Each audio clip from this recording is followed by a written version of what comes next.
Wow, stories.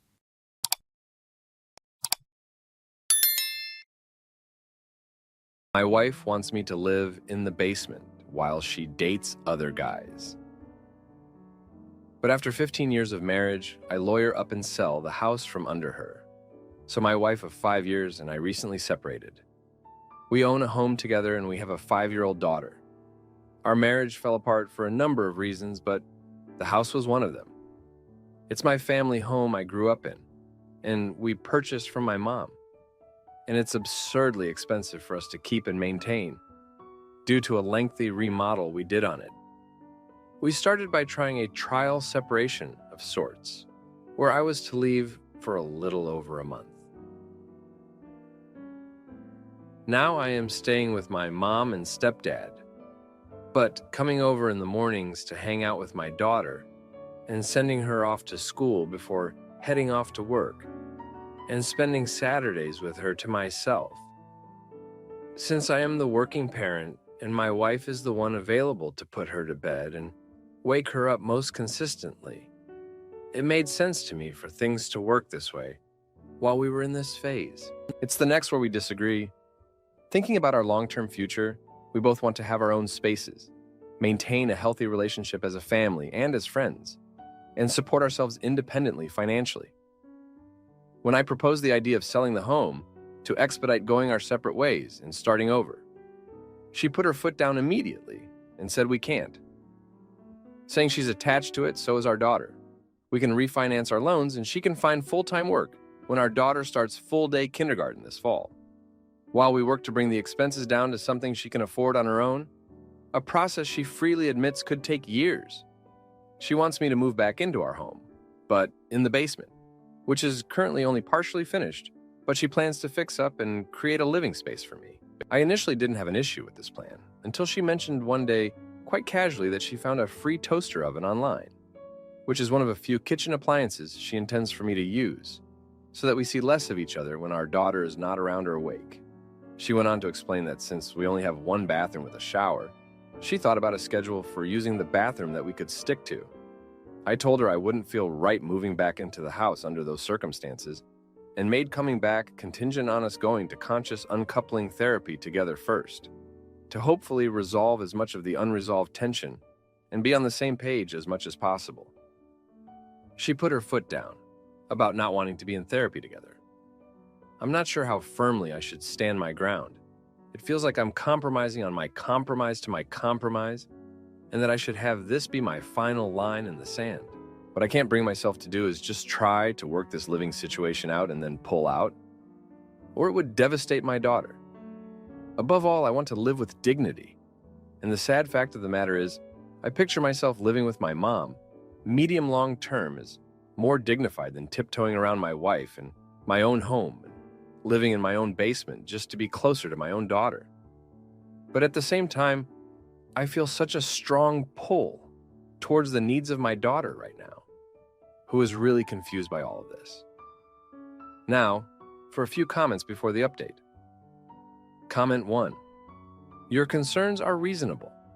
It is unacceptable for you to be the one relegated to the basement and working around your wife in the house that you grew up in, especially if your wife's idea of you having a living quarters is basically giving you cheap appliances so you no longer need to use the proper facilities in the house.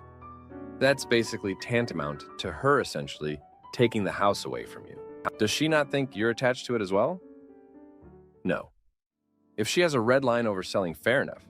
But if she's rejecting therapy to avoid this tiptoe situation, then she needs to propose a better solution that you becoming a second-rate citizen in the house you own. That's not fair on you.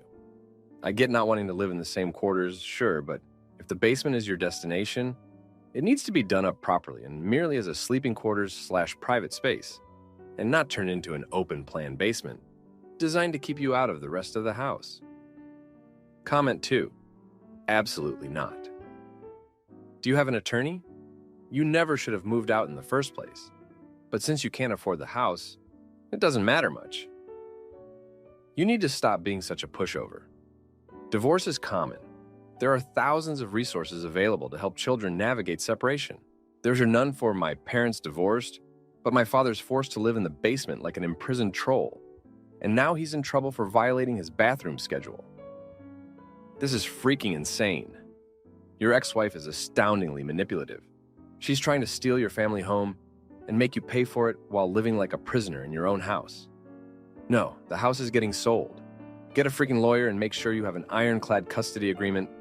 Do not back down on custody. 50-50 joint. Work on establishing your own housing so your daughter can have a place to stay. Stay at your mom's and save money. Your daughter can visit there. Now, for the update. Thanks for sticking around for more of my story. So, things have been getting even more complicated lately. My wife, well, she did something I never saw coming. She's been acting strange, and I couldn't figure out why until a mutual friend let slip that she's been seeing someone. Yeah, someone new, while we're still figuring out our mess. It hit me like a ton of bricks. I've been trying to keep things civil for our daughter's sake, but this? It's like a betrayal on another level. I mean, we're not officially divorced yet, and she's already moving on. It's not just the moving on part that stings. It's the secrecy, the lies.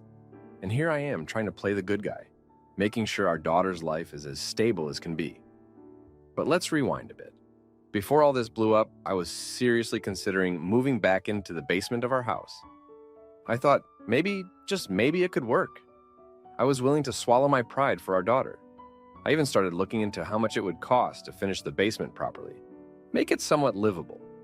I was crunching numbers, trying to figure out if I could afford it without dipping too much into my savings.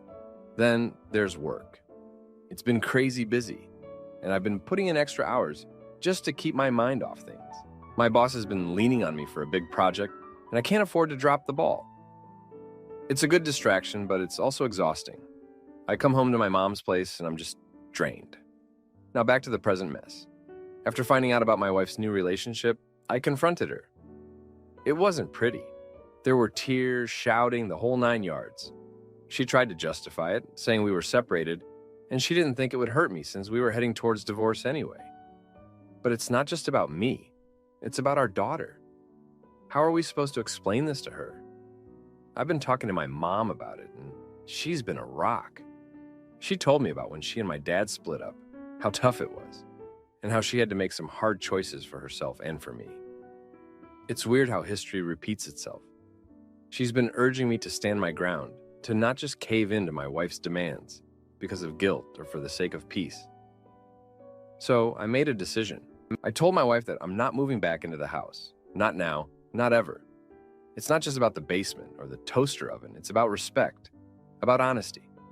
I can't be the only one trying to make this separation work while she's out there playing house with someone else. And then something unexpected happened.